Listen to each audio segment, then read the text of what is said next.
ladies and gentlemen, and thank you for still being here before lunch. This is the last session before lunch, so we will try to wrap up as quickly as possible. We have been listening to ASEAN payment connectivity in the morning. We have been listening to some solutions. It's the bright side of the fintech. But now, as the MC has said, we are talking about risk. Maybe it's a darker side of the fintech that we have to also look at. Now, today we have 3 distinguished speakers from around the world. Maybe now it's time for me to welcome them on stage. First, Mr. Micha Weis from Israel. Second, Dr. David Whyte from BIS. And third, DavidGee from HSBC. Please welcome them on stage.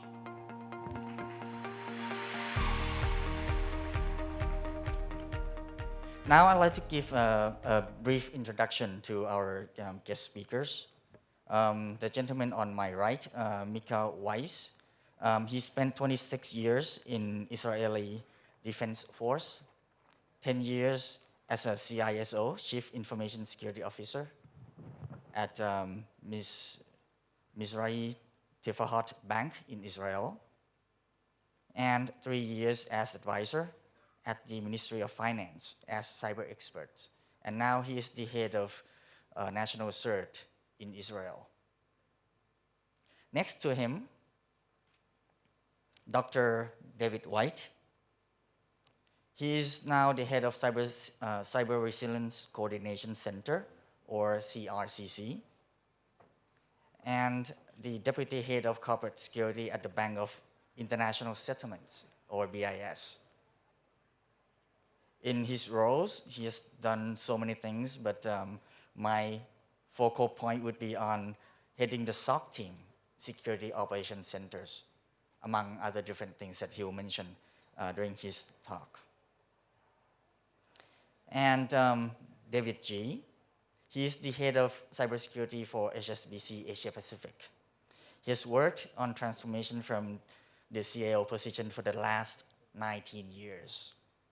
Before joining HSBC, David was CIO and SVP at MetLife Japan, responsible for 8 million customers for the insurer's largest retail market. And he also won the CIO of the year 2014 at the Credit Union of Australia for successfully completing a large transformation program that delivered new core banking, online mobile banking systems, along with a total infrastructure revamp. So there's a very diverse speakers that we have. And I would like to structure our session into 3 parts. The first one, we'll talk about the threat landscape of cybersecurity.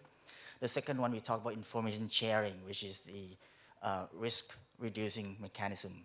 And the third one is the collaboration and how do we collaborate.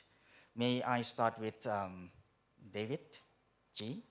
We have 2 David on the stage. So now I'll call DavidGee Dave, I think. With your vast experience on transforming banks and supporting new startup in fintech, I guess you have seen a lot of cybersecurity issues, privacy issues, maybe. Can you share with us stories that you've been seeing during your work-life experience? Okay, let me just make sure this is working. So yes, I've had different roles, including privacy, head of chief privacy roles. I was saying in the pre-ramp to this is that we're very concerned about cybersecurity. You know, in most organizations, it's the number one concern. It was interesting, the World Economic Forum recently talked about all the different issues around the world, you know, droughts, water supply, earthquakes, and there's a whole list of different concerns around disasters. Cybersecurity is number 3 on that list, which surprised me. That's so high up, but look, I think there's across the world there's an increasing understanding of the importance of cyber, and we talk about data protection, and I think the commentary there I think is really interesting around this whole, you know, GDPR, and I know Thailand has a flavour of GDPR coming forward. The fines are very large, and the consequences are very large. So, you know, I think clearly the organizations will pay much more attention to GDPR and privacy. And so that's a kind of an outcome of having poor cybersecurity in many cases. And so I think that's going to be an area of focus for many of us.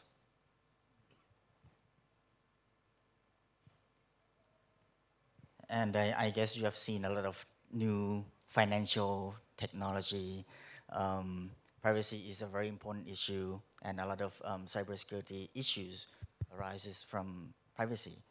You have seen a lot of data leakage, incidents around the world. What can we use as a measurement or benchmark, to see that our system is well protected from your perspective, David? Well, that's a really hard question, a really good one.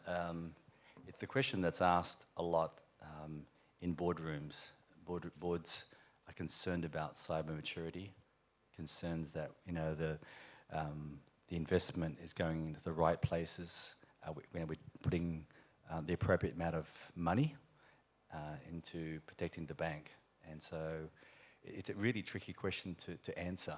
And I know every bank has struggled with this. So at HSBC, it's been a prime focus for us. We've had a cybersecurity transformation program going for 3.5 years.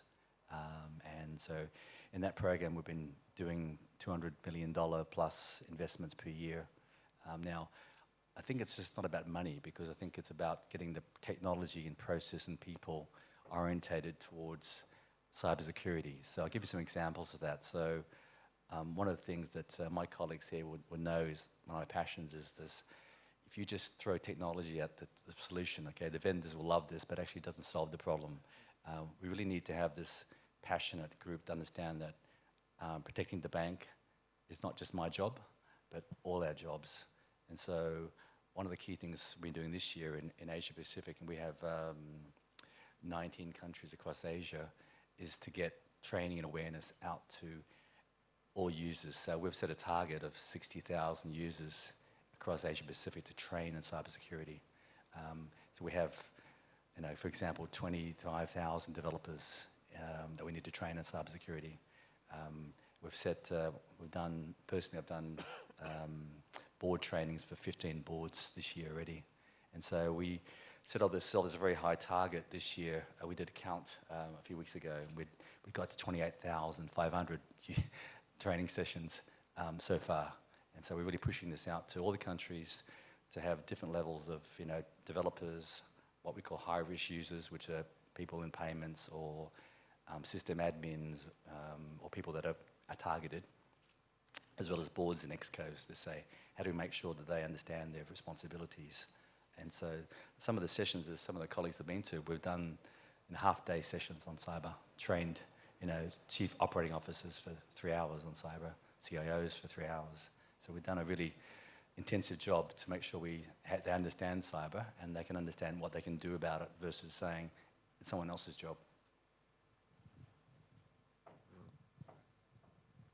And now may I turn to Dr. Whyte as cybersecurity head of team for BIS. Can you tell us a little bit of what BIS does and how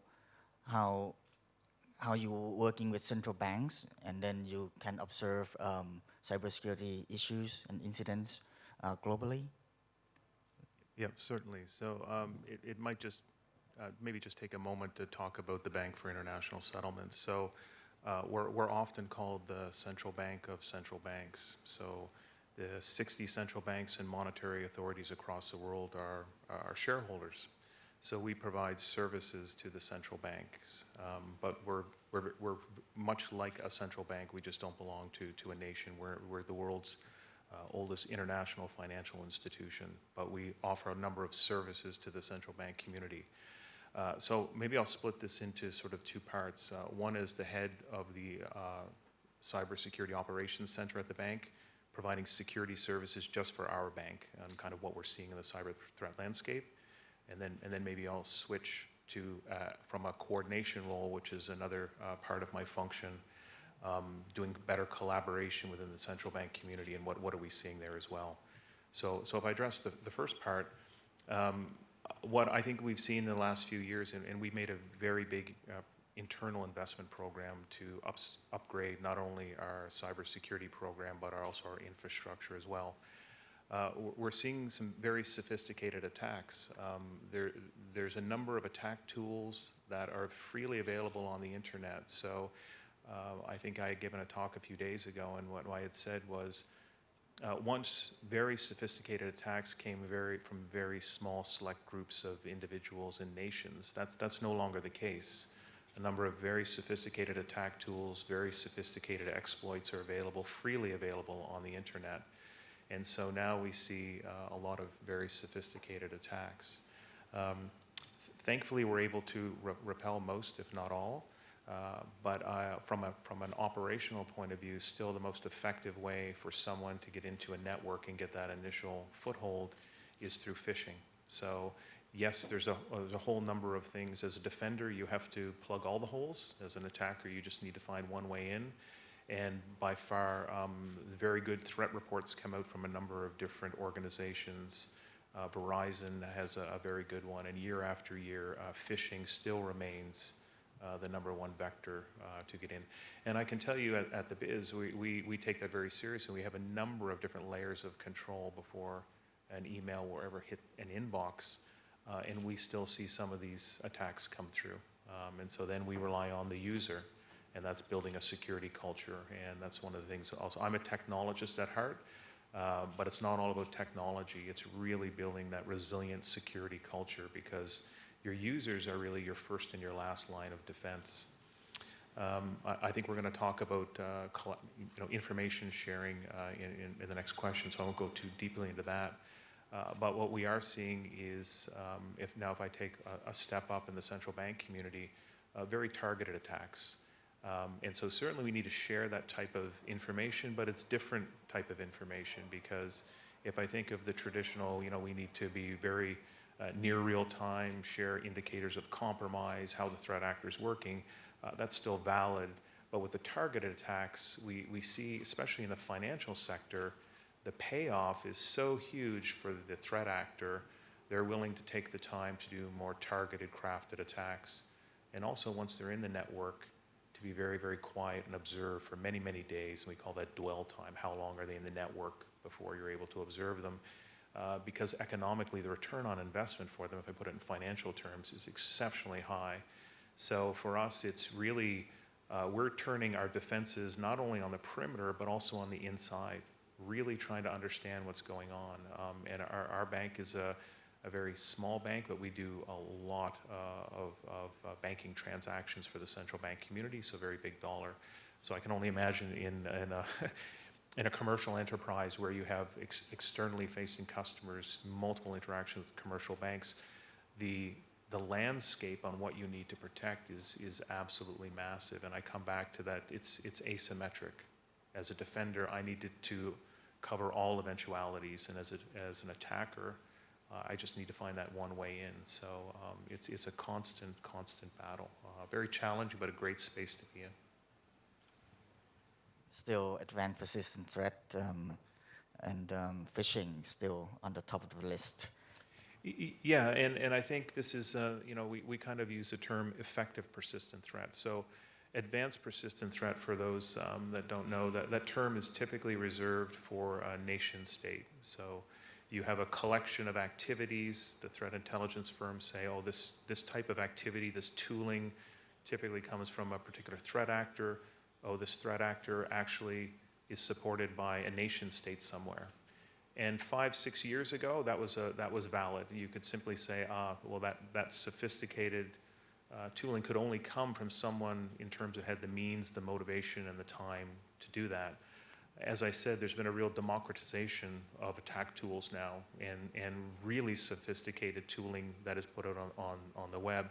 And now we have this blurring between nation state and nation-sanctioned attacks in the financial sector, because if I look at some of the attacks against the institutions using SWIFT, and to be clear, SWIFT was not compromised, but these fraudulent transactions by compromising the networks that the banks owned, these are millions of dollars of payoff and potential for the attacker. So again, it's there.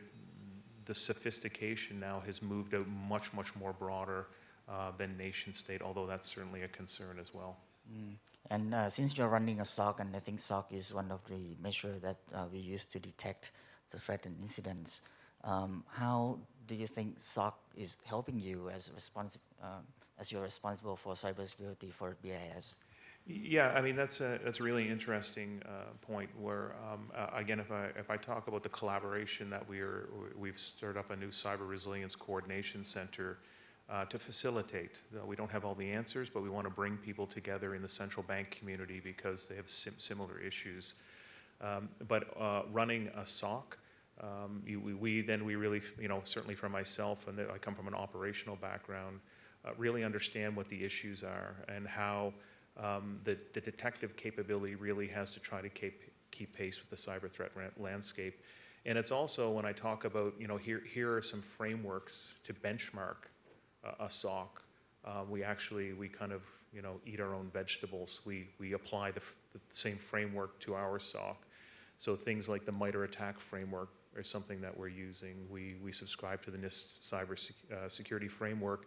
And quite recently, we're moving towards something from Carnegie Mellon called the risk management model, which really tries to speak about the maturity of not only the cyber-related operations, but also your IT operations. Because we feel, in some ways, it's kind of an artificial separation.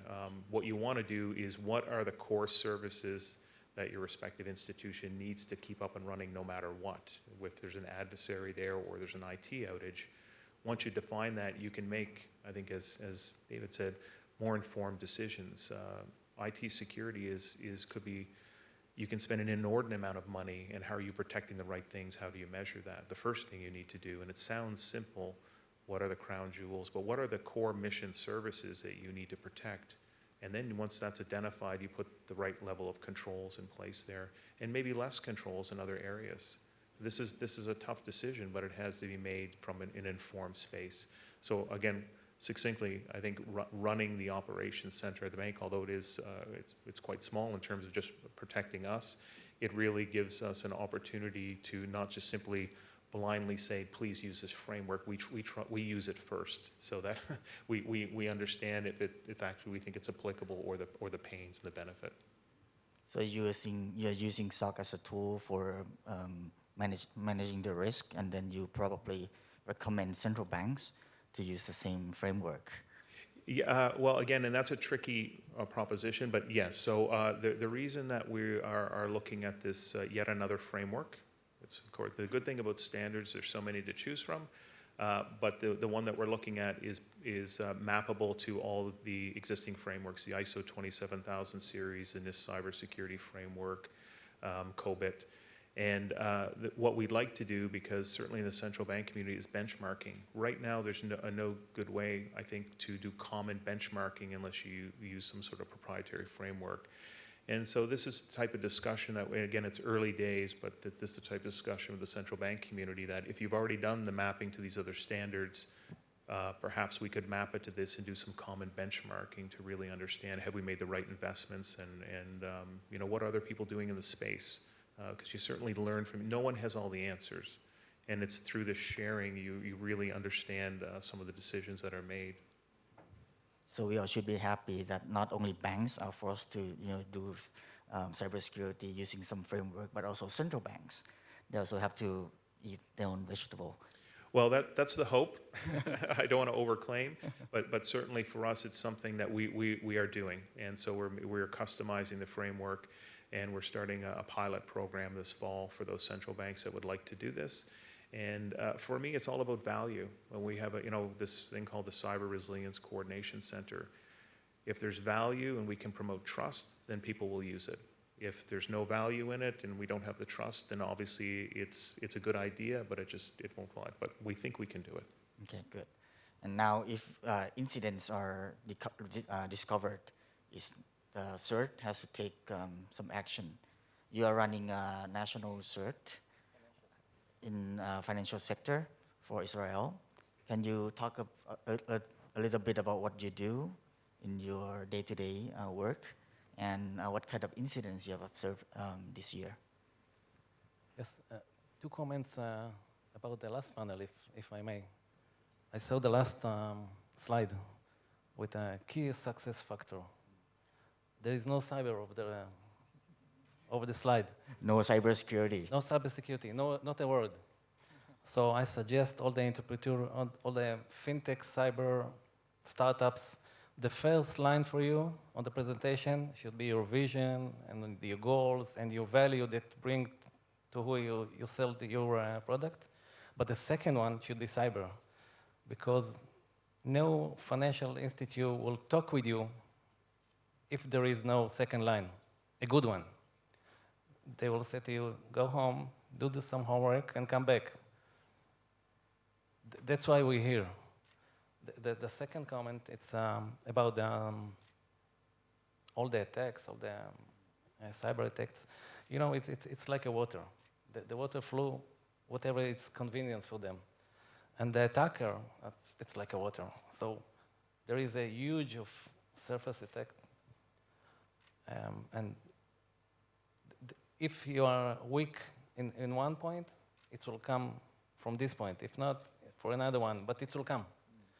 And I think there is two kind of financial institute or banks. One that he's already have been attacked, and the second one that you don't know is already attacked. So it's part of our culture on the last 10 years or maybe 15, that the financial ecosystem are very attractive for everybody. About us, I will take you to the national level. We open financial CERT. In Israel, we have cyber directorate that belong to the Prime Minister office, and I belong to the Ministry of Finance. It's two different ministerial offices in Israel, and it's joint venture. The cyber directorate opened a CERT. Inside the CERT, there is a sectorial CERT for the energy, finance, communication, transportation, health, education. Everybody have his own DNA. That's why we think it should be different sectorial set, but we're sitting on the same floor, so we can talk each other. We use the same system, same infrastructure, same knowledge, same trade intelligence, and we're sharing between us, first of all, the information and the trades and whatever we need. The second point that I want to mention is that it's the collaboration between a decision maker. I'm there from the Ministry of Finance because we think in a matter of cyber events, if cyber events on the national level will start, there is some kind of decision maker. Some of them will be from the, let's say, from the security or from the technological side, like a cyber directorate. So they can shut down, for example, some financial infrastructure, clear sounds or something like that. And we said that minute before you shut down some financial infrastructure, please come to the guy that's responsible for the financial ecosystem in the country and share with him the information, share with him the risk, share with him the recommendation, and we will take the decision together. Because there is a financial results and impact, not a cyber impact, financial impact for the country, for the national level, that we should take together. That's the reason why we did it joint venture. In our financial CERT, there is all we give a service for all the financial ecosystem in Israel, all the banks, credit card company, clearinghouse, stock exchange, insurance company, around the 150 organization. It's a voluntary base. Our main goal is to sharing information. And I can tell you from the other side of the fence, because I was a CISO of one of the banks, before the financial CERT, it was very hard for me to understand what happened on the market. And if some other bank hit by a phishing attack or other cyber attack, It took me 3, 5, 4 days, maybe never, to know it's happened and what happened, and who is the attacker, etc. Now, after we established the financial CERT, after 20 minutes, everybody know what happened, what is the attack come from, where did the attack come from, what is the ILC, what is the recommendation. He can do immediate resilience to his organization, and he can ask for more questions, more details, etc., and it's no secret. It's not a public, but it's sharing with all the information ecosystem. And we give them the ability to share information with a platform. We built a platform to sharing secure information. And of course, we also give them the ability to ask from us for IR team, incident response team, on the national level. And I think maybe I will tackle later about the exercise, but this is the main goals for the center. And what you see on the top of the list of the threat that you've seen so far? The top of the list of cybersecurity incidents?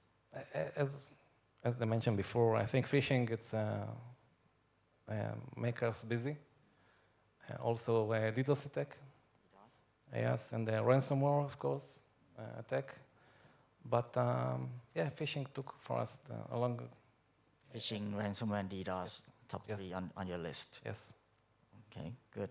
So I guess we have seen some overview picture of what we have seen of cybersecurity incidents. And then the topic that is hot for discussion is information sharing. Actually, we were running a workshop yesterday for cybersecurity simulation, and information sharing is one of the topic that we discussed.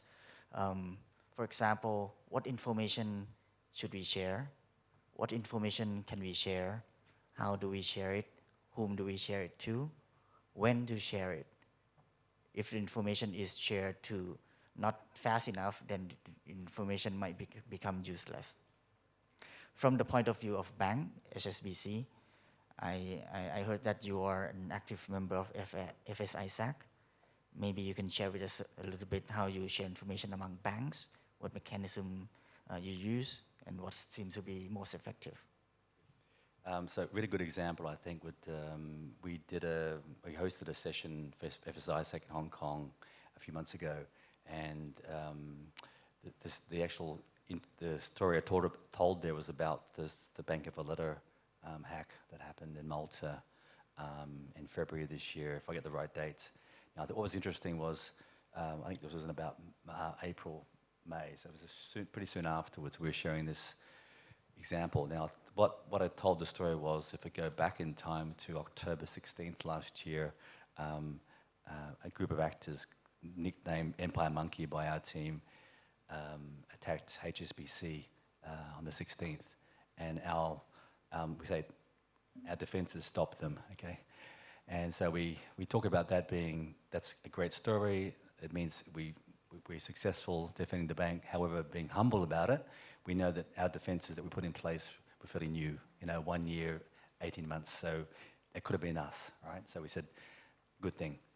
Now, what was interesting was in the Bank Valletta case was that our intel guys picked this up. They tried to understand the mechanisms, the attack vectors. They did share this within 4 or 5 days with Virus Total to say, look out for this.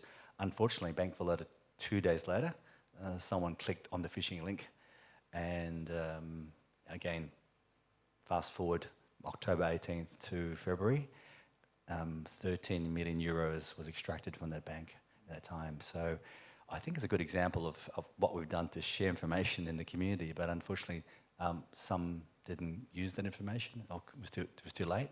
But I think it's a really, again, humble example for us that I've shared internally with our executives and also with our management to say, good story, humbling story. Let's make sure I understand that our investments have worked, okay? But it doesn't mean we can stop. We need to keep assuming that could be us. So there's a real loss of money with the cybersecurity incidents and information sharing. I think we have to also look at sharing within an organization.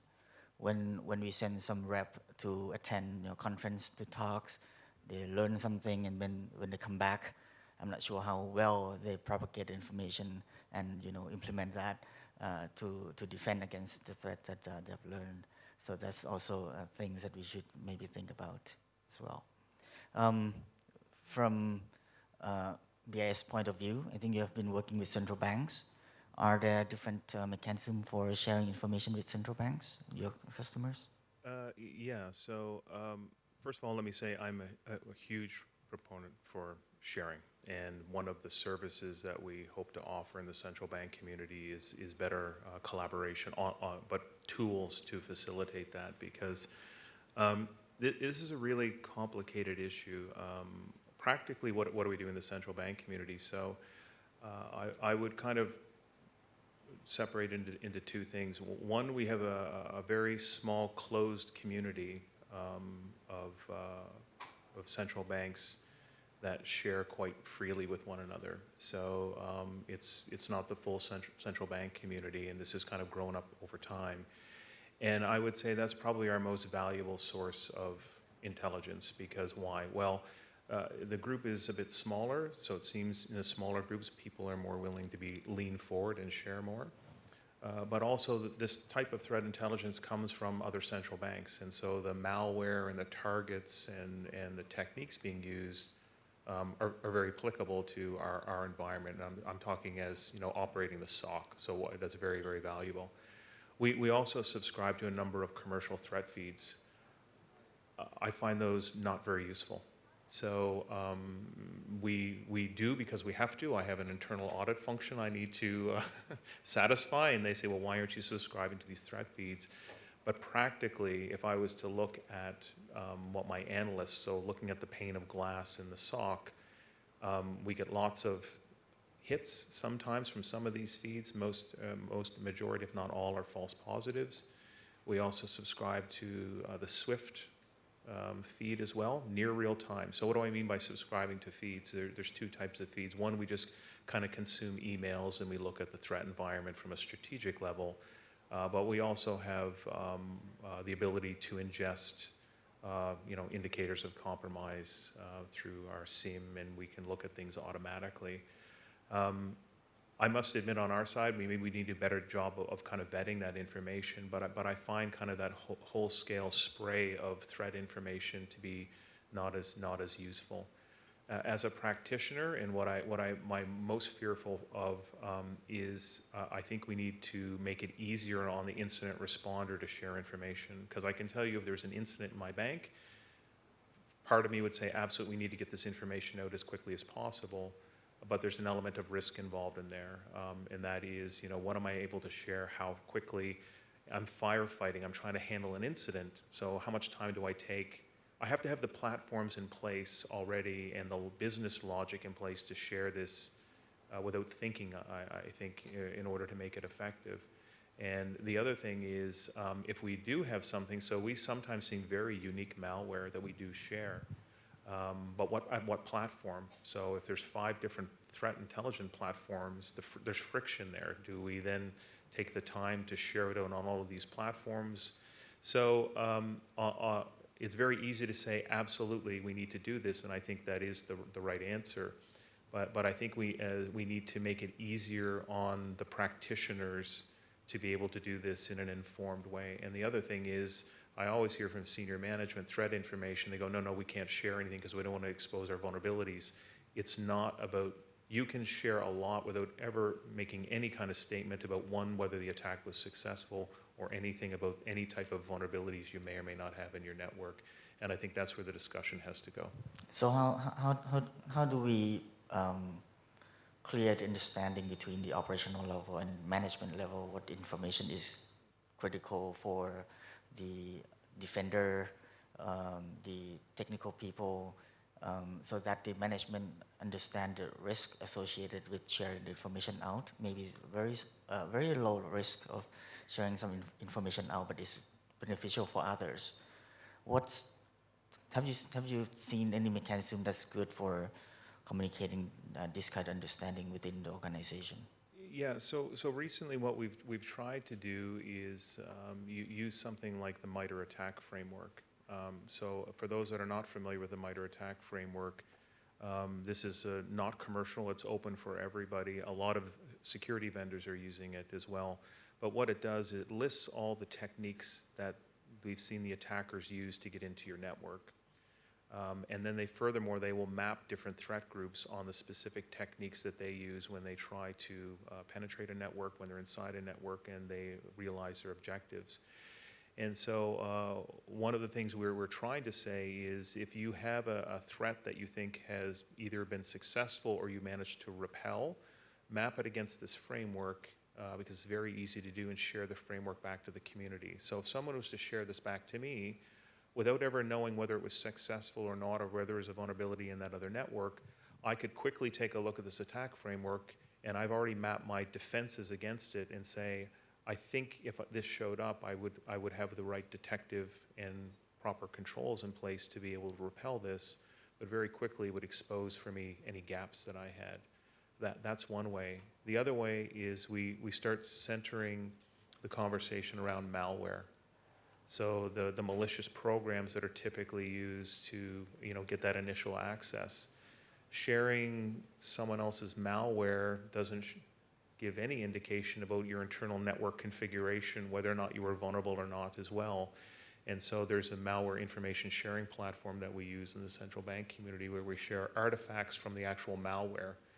This can be done, and there's absolutely no statement whatsoever on whether or not it was successful or not. It in no way divulges anything about the current state of your security posture. And so once we start, I think, centering around that and we have those discussions and people see the value in sharing it, then we can have the discussions we really need to have, and that is taking risks. Risk means reward and being more open in sharing these things when things happen. What I don't want to have happen, which I see too often, I'll see these very large scale attacks that are successful, lots of money being lost in the banking community, and the best that I can do is go to the news articles. I mean, shouldn't we be sharing better in the community, in a closed community? So that speaks to us really. Let's get the mechanisms in place. Let's get the trust, because the next time I read about a gigantic cyber breach, whether it's the central bank community, the commercial space, why can't we have some more details about that? And I think this is where we need to do a bit better. Actually, there's a belief in our country that giving out, actually you can gain more by sharing. So today you share information out, tomorrow you receive information that you can use to protect your organization, right? From CERT perspective, how do you share your information? Yes, first of all, I agree with David. It's very convenient that I say, David, I agree with all, right? Second, I want to divide in my answer for two parts. One, again, from the national level, there is a fact that all their financial organization, banks, insurance company, etc., they have a limitation. They can't do anything all the time because they don't have the tool, they don't have the ability. Sometimes the law not give them the ability to act or to react. And the very simple example I can give, it's with a phishing attack. If one of the banks had a phishing attack, let's say from a server in Arkansas, United States, and he will call to the ISP over there, if he will find the ISP, and he calls and say, yeah, I'm the bank of somewhere in the world, and I have a phishing attack from the server, please take it down. I said, who you are, why now, maybe tomorrow? It took time, but for our example, he reported to us, and first of all, we have a very good relationship with the 60 CERT around the world, official one, with agreement. Second, we will call to the ISP if we'll find him. And of course, we said, State of Israel calling to you, and we'd like to take down the website. It's something different.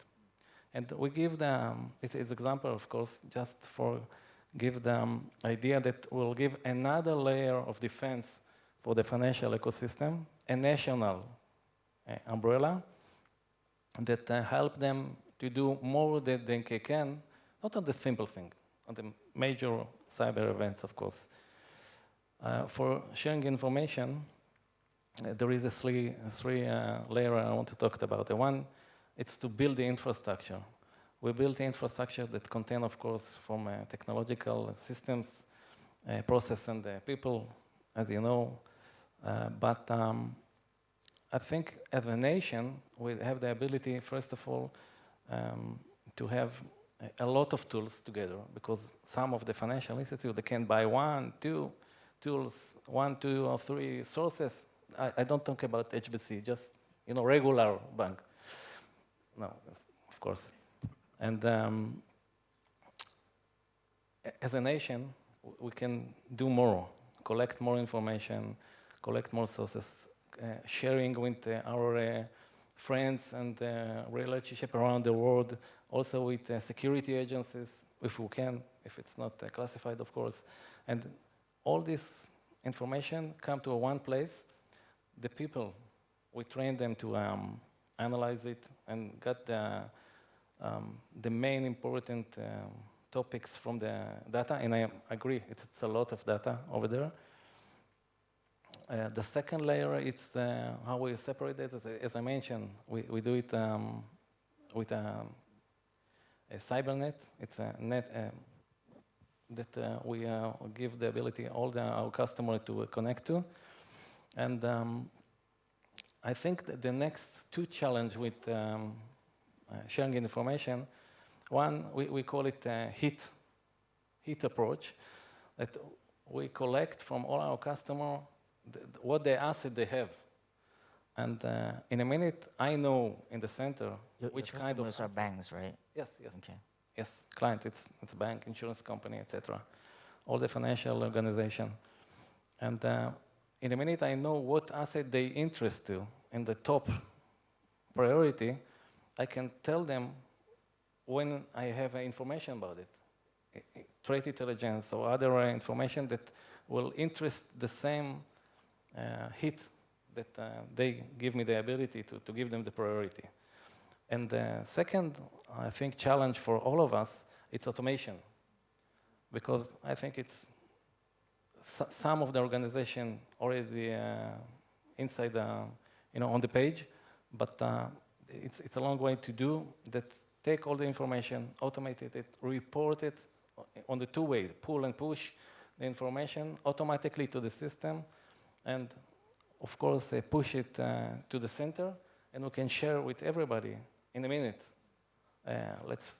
Not a lot of information, not a classified information, but the main issue that everybody dealing with. That's through Cybernet, the sharing information platform. It's infrastructure for sharing information. Okay. In Thailand, our regulators are also very active. The Bank of Thailand, BOT, OIC, and SEC. So they now put cybersecurity, I think, on the second line of the objective. So they have implemented a few regulations. They have set up CERT, sector-based CERT. They have bankers CERT, capital market and insurance CERT team. And now I think they have a sharing information platform as well. So I hope their platform can be connected, to your platform so that information can flow. We hope so. Till now, it's in Hebrew. If you can read Hebrew, you're most welcome. That's a machine translation. Israeli is very good at technology. Please translate it to English or Thai. Okay. But we develop a channel for international corporation. We are looking forward to connecting to your platform. The last round of discussion, it come to the collaboration. As we know that collaboration, there's many aspects of collaboration. For example, we know that cybersecurity experts are in shortage at this moment. We can help each other develop capacity building, human resources. We can develop standards to support interoperability in terms of cybersecurity, best practice that we can share, or we can collaborate at a larger scale, looking at Fintech as an ecosystem. and try to accommodate all the stakeholders. My question is, for collaboration in these several aspects, what is the now focal areas of banks for collaboration from maybe now and until 3 years from now? What's the top priority for collaborations? It's a really hard question. I think when we talk about people and resources, I think we're competing with each other for resources, but we also, when I was at FSISAC meeting a few weeks ago, we talked about how do we grow more graduates and our young people coming into the area. It was interesting looking at the model in Singapore, because the Singapore government's been very aggressive to promote this. So I was speaking to the CISO at OCBC Bank, and he's got 17 young graduates coming through working for him. He pays 30% of their salary. The government pays 70% of their salary. What a great way to encourage that.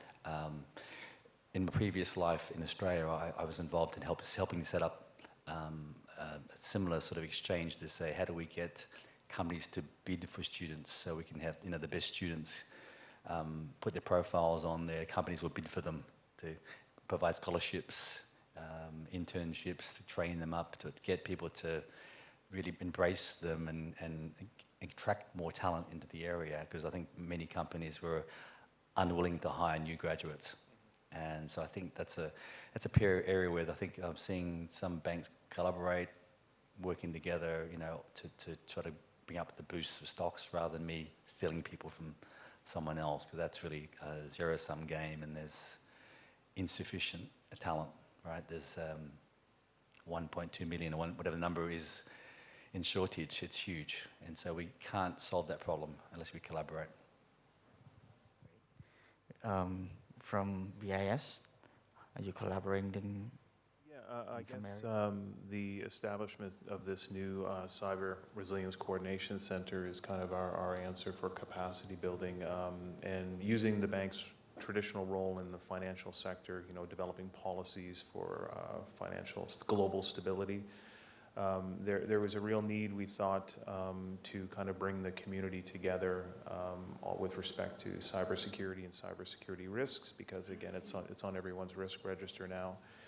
And so we do things like we hold an annual cybersecurity seminar where we invite not only our shareholders but other central banks globally and talk about real issues. So there are plenary sessions where we have lots of guest speakers, but I think the most valuable part of that are these smaller breakout sessions where we talk about real issues that are facing the community.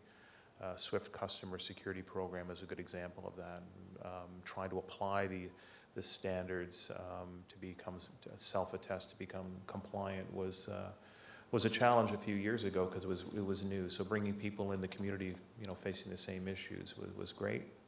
The next is a cyber range exercise that we now host for the central bank community. We're holding another one in October, but it's a full 5-day hands-on keyboard simulation. And what we do is we bring, again, a number of practitioners together. The last one we held, 15 central banks participated, 5 days, and it's a great way for people to sharpen their skills, but also network. And this comes back to, we call it building a determined community. There is a shortage out there, but there are a number of your colleagues in other organizations that have the same role, same challenges as you. And if you can build that kind of face-to-face trust and be able to reach out to them, that I think is tremendous. So this is where we use a cyber range exercise to not only talk about how to do better playbooks and how to actually simulate a real attack against a financial messaging system, which is useful, but it's also the networking, the face-to-face trust that you build and taking that back with you into your own organization. And so again, for us, it's really about trying to build this determined community together. So great. From Israeli perspective, I heard you have also other initiatives like Innovation Center that you can use it to facilitate the collaboration. Can you tell us a little bit more how you collaborate in Israel? Yes. before that, let's take, for example, the aviation industry. When the Boeing have the 737 MAX problems, after, I think, 5 minutes, all over the world knew about the problem, shut down the airplane, and start to fix them, right? In the healthcare industry, if there is an epidemic around some area, after half hour, let's say, all the country around the world will talk whatever they have relationship or not. They will talk about it, what the problem is, what the solution is, what the recommendation is. I think we should go with the cybersecurity area on the same direction. We have the same enemy. Somebody want hurt us on the financial layer, on the medical layer, with money, with data, with whatever. And we all the world, the bright side of the world, should collaborate together to reduce it. I don't think we can put it for zero, but forever we will have some guys, bad guys, that want to do something that we will not agree with. But if we will collaborate together, I think it's a very good idea. We can reduce it, handle it, recognize what is going on, and defense in the right place and in the right time, of course. The second topic is education.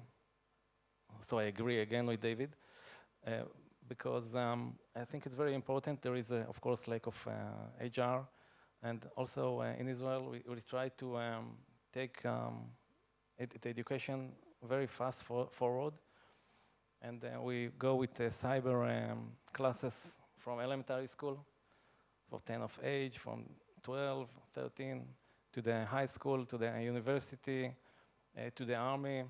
And we just told a joke yesterday, because the guys in Israel that finishes the army it's a mandatory in Israel, and they finish the army in 21, something like that, and they come back to the cyber market and they say, I have 10 years of experience. So we need to pay them a lot for 10 years of experience. But of course it's a joke, and it's not a joke, but it's part of the life. So, but education is very important, to take all the layers together and give them the ability to learn, to become an expert and become part of the solution. The second that I also agree with David, it's about exercise and collaboration. It's connected to the first subject I started with. I think all over the institute, or all over the world that deal with cybersecurity, it's a very good idea to sharing information through exercise and simulation. And it's a way to sharing information, but it's a very good way to deal with the cyber events, because the theory, it's one thing, and if you play with somebody that got hurt, he will tell you the truth, what you should do, what is the best practice. And we do a lot of exercise from the national level to the sectorial level, and also, of course, the organization by themselves do a lot of exercise and try to learn. It's not a big problem to take a real cyber events, because it's happened 3 times a day, and just take one and said, what will happen if it's happened to me? That's all. And come to the management, and come to the SOC, and try to deal with the event. Every day you can pick whatever you want. Every day a new cyber event, a new surface that come on. It's easy to see it, but it's very hard to understand what the impact is and what the solution is. And we try to do it very quickly. So the accommodation, it's education and exercise a lot on all levels. Actually, I have a question from the floor to you, Micha. The question is, since there's a need for cybersecurity collaboration, how do you change the mindset to enhance trust among the regulators across countries and foster information sharing? We have no problem. We have, everybody understands the meaning of sharing. there is no issue. Everybody understand the risk, understand how important it is to share information, and I think it's on the table. It's no issue with collaboration with information. I think the issue is with the trust, and especially when you know you go on a higher rank, you tend to have limited time with that role, and then people change all the time, like ministers here. I will. We change No, all the there is time. there is no problem. There is. It's not. It's a real story that the regulator and the financial ecosystem don't see the same thing on the same time, all time, but they have the same goal. Everybody. So we share information. First of all, we give the ability. We call it free zone regulator on the financial CERT. So all the financial organization can sharing information with the TLP, as you know, the protocol like FS-ISAC. So if an organization sharing information with us on the red, we will not sharing with nobody. But if we will see it's happened for 5 banks, not for one, so we will call to the regulator saying, hey, Houston, we have a problem. It's not only one bank. It's a sectorial problem, or it's a national problem. It's our job to do it, to see it, but not to go to the details. It's not so important. Okay, maybe we go to the last round. Very briefly, share your final thoughts to the audience. Maybe we start with Micha. Yes, I have some list about the final ones. A long list. A long list. No, just half hour, not something. Not by the recommendation for the. Again, it's very short because we talked most of the subjects. I will start with education again. I don't need to elaborate it. It's education, education, education. Budget. Everybody needs to have a budget to do cybersecurity. It's not come from the air. I'm sorry. There is a collaboration, very important to do with the regulator, with other companies, with the sector, collaboration and talk with all the benchmark on the market. It's very important. Exercise, as I said, it's also very important. Awareness for the customer, for the employees, for the C-level management, for the regulator. Everybody should be on the same page. Talk with them in the same language. Explain them what the problem is, what the recommendation in very short terms, without no IoT, OT, and something. Just in a simple word. And I think the last one is, you know that when a lion go after a bunch of deers, you know who will get cut and eaten? The last one, the weak one. So my recommendation, don't be the last. Do a very good job and be not the last, one before the last. Or the first, of course, like HSBC. Good. Thank you. Thank you, Micha. Dr. Whyte? Yeah, I guess what I would leave people with, from practical experience, I think we need to do more in the sharing space and the collaboration space, but it's very difficult. So the two things I would say from practical experience that I would leave you with are innovation and risk. I think there's a lot of sharing platforms out there, a lot of different ways to share, but I really think we need to do better innovation on making it easier for the people actually in the SOC being able to share the information they need to in a very timely and automatic way. So coming back to agreeing with you in terms of automation is absolutely key. But what's the innovation that we can do there to make that easier and put the right business logic in place? Because obviously you don't want to share anything. I'll diverge a little bit, actually, and I'll finish my thoughts. So innovation is one, and risk. Risk is something to be managed, not avoided. Risk means reward. And I can tell you definitively, the more you share, the more is shared back with you.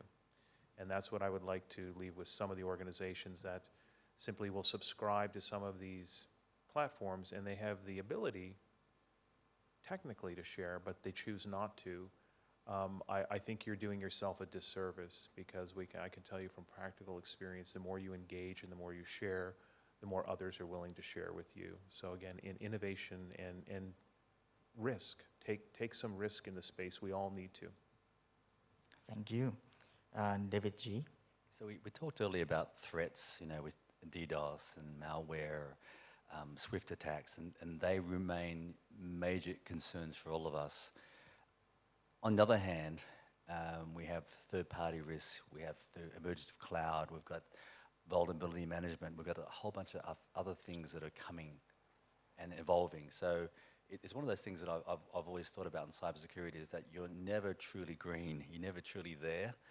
You don't want to be red, because that's bad, and you're in a bad place from a maturity standpoint. And how do you know where you are from a maturity standpoint and know where to invest? Because there's never enough dollars or time.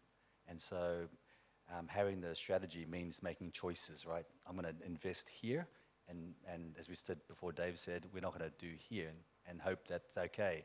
But this is more urgent from a risk standpoint. So I think as organizations, we have to think about these things very clearly and say, yes, we're going to make these choices, understand where we are, understand that this whole environment, ecosystem is changing very quickly, and we need to focus not just on DDoS and malware, but also other areas that are emerging as well. And how do you address all that and make choices rather than trying to do everything? Because when you do everything, you probably will fail. Okay, thank you. From this session, I've learned a lot. We talked about threat that we have seen a lot: phishing, persistent attack, DDoS, ransomware is something that we keep in mind. Is always at our doors. But there are also other risks that we have to take care of when we try to deploy new financial technology. So we have to understand the risk, and we should not avoid the risk, but we should manage it. With all this risk, we cannot really avoid the incidents happening. So when things happening to us, we are encouraged to share the information out so that people in our community can learn from it and can protect themselves. And hopefully one day we can learn from them and we can protect ourselves as well in return. With all this, we need to collaborate, and there are many platforms to use for collaboration.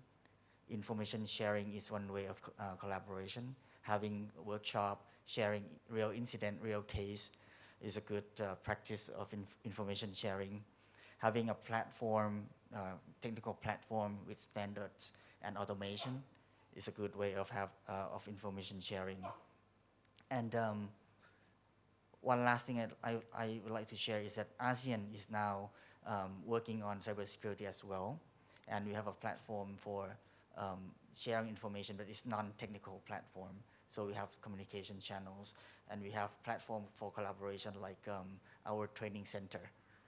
We have ASEAN Cybersecurity Capacity Building Center that ASEAN and Japan jointly established. So that's also one platform of jointly developed human capacity for the region. And I hope that this initiative can be connected, and our resources can be efficiently leveraged and combined. And we hope that cybersecurity is not something that we are afraid of, and is something that we can manage in order to be based for the prosperity of the financial technology development. And I would like to take this opportunity to thank our guests for sharing information, experience, and knowledge. Please give them applause.